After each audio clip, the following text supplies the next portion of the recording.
dear chairman of the session, the panelists, and my dear friends. Actually, in the list, my name is the last, but as I was to reach somewhere else, early I had an appointment. I requested to change my slot, and he has kindly allowed me to do that. Now, my session is, as you can see, education and counseling in recovery and flood impact management. We know the recent Kerala disaster, I needn't describe that very well.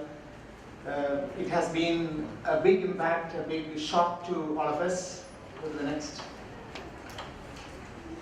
And we know that there are different phases of disaster management. There's a definition of disaster, which is okay. But then, actually we talk of 5 phases. One is the disaster preparedness, which is before, the disaster impact when it comes, disaster response soon after the disaster, then rehabilitation. Perhaps we are at this process, at this stage, and finally disaster mitigation. We are talking of these 2 phases, rehabilitation phase as well as disaster mitigation phase. We are at these 2 phases now. Now, in all these phases, education and counseling play a very important role. What do I mean by education and counseling? Education is, one thing is institutionalized education. Secondly, there is providing right information, proper communication, and a wider sense of education is there. Secondly, there is counseling. We know lending psychological support, personal assistance. Then again, helping in the emotional coping up, as well as building the normal social life. Now, very briefly, I've been told to talk about 10 minutes. So very briefly, I plan to present both these aspects. Now, the first thing is education, the institutional aspect of the education. Now, when people discuss about these tragedies, they often say that if we can bring back the schools, if we can open the schools at the earliest, perhaps that is the best psychological approach to mitigate the impacts of any tragedy. So reopening schools, when it is safe, of course, this must be the primary priority of a disaster rehabilitation or relief. Because children in crisis, when they go to school, they feel much relieved.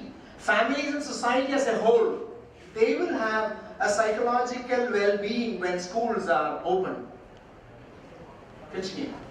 Then, our chairman was already speaking about the widespread 650 schools were destroyed, he was mentioning. I was trying to find out, now it's more than a month, to find out the actual data.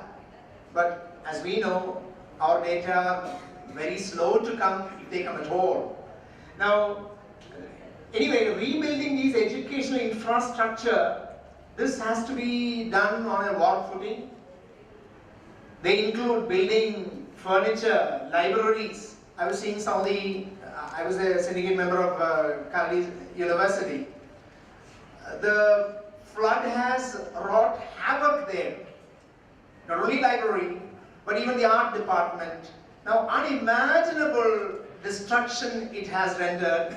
So, rebuilding this infrastructure, it plays a very important role. Now, this KIT, Kerala Infrastructure and Technology for Education, they were bringing out some statistics, but very hazy statistics. What we require, first of all, is perhaps having proper statistics, proper resource mapping, and then going on to the rebuilding phase of educational institutions. Now, then again, using these schools to provide clearer social upbuilding. This, in all the disaster stuck areas like Japan, or even these days big disasters happening in the United States, as we know. Florence is hitting the coast of the United States. Perhaps the impact would be much, much more than our own flood here. But there also, whenever possible, they use the educational institutions not only in preparation as well as in follow-up. They use the educational institutions always, because that is perhaps the best in a way channel to reach out to the society, to sometimes to give the family support to families, also to spread maybe good practices. For all this, using these education institutions is very important.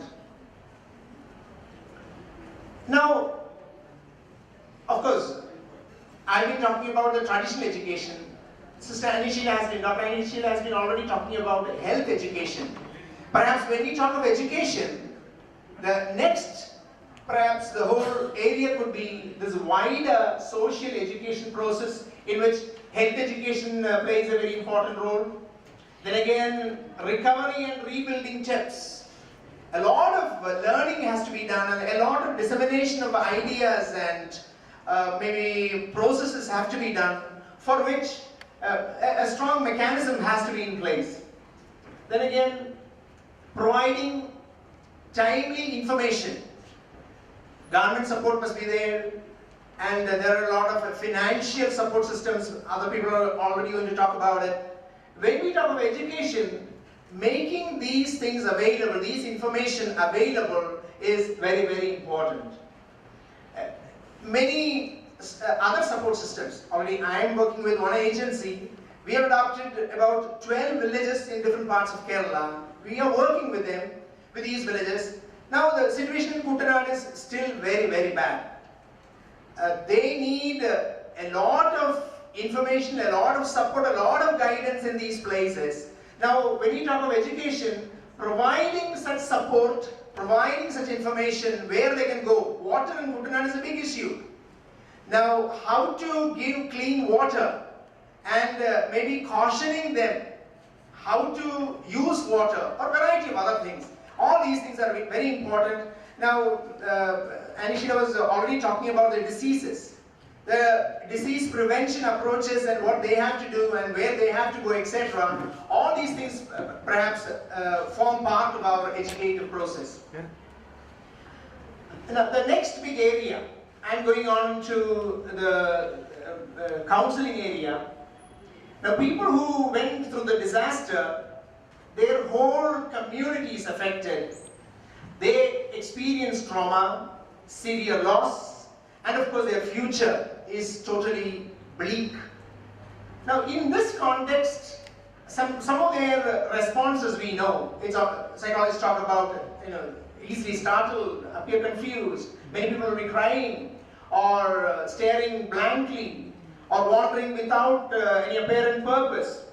Now, frantically, they are trying to organize whatever is left from now the flood, or having a hard time making decisions. Now, I'm talking of a variety of personal signs, psychological signs that these affected people experience during a disaster, here the flood. Now, we have to keep certain, people were already talking about providing personal support, emotional support. This is not a traditional kind of a counseling that is required. Traditional means institutionalized, with appointment, self-initiated. The counseling here will not be that way, but then it will have to be, provided to them by some agencies. First of all, the first priority will have to be definitely regaining a sense of safety for them in counseling. Then again, the focus will have to be helping the person to begin functioning normally when we're talking of counseling. Then again, people are very adaptable, resourceful, then drawing on their own strengths individually, and also the community has a way of quickly coming back to normalcy. Now, using these resources is very important when we talk of the second aspect that I'm talking about, the counseling. Yeah. Go back. A practical, common sense approach or helping neighbor is important. Now, we must also remember that not just victims need support. Bystanders, even rescue workers would need what we call counseling. Now, finally I'm talking of some practical steps. After any disaster, there has to be an organized support system, personal support system. This has to be organized in a wider way with clear plans. So far, nothing has been organized in Kerala that way.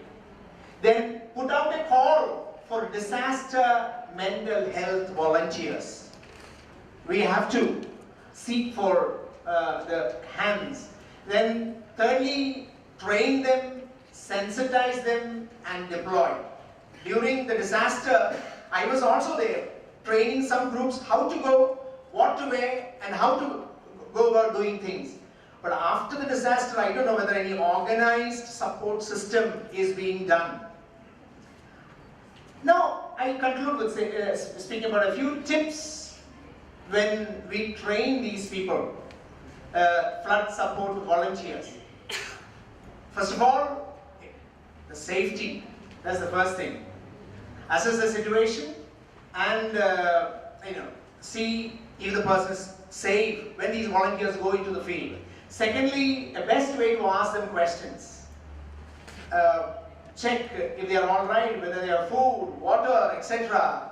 Our volunteers should be trained to talk to them and ask them questions. Thirdly, establish communication. Help them establish communication. Are they in touch with their relatives? Do they have friends, loved ones? So establish communication. Fourthly, be a good listener. What they require more than anything is not advice, but someone to talk to, someone to hear their woes and feel reassured. And finally, they must be given clear information. So these people should know financially or in other ways what information are available, give them clear information. So I've been talking about quickly education and counseling. Thank you.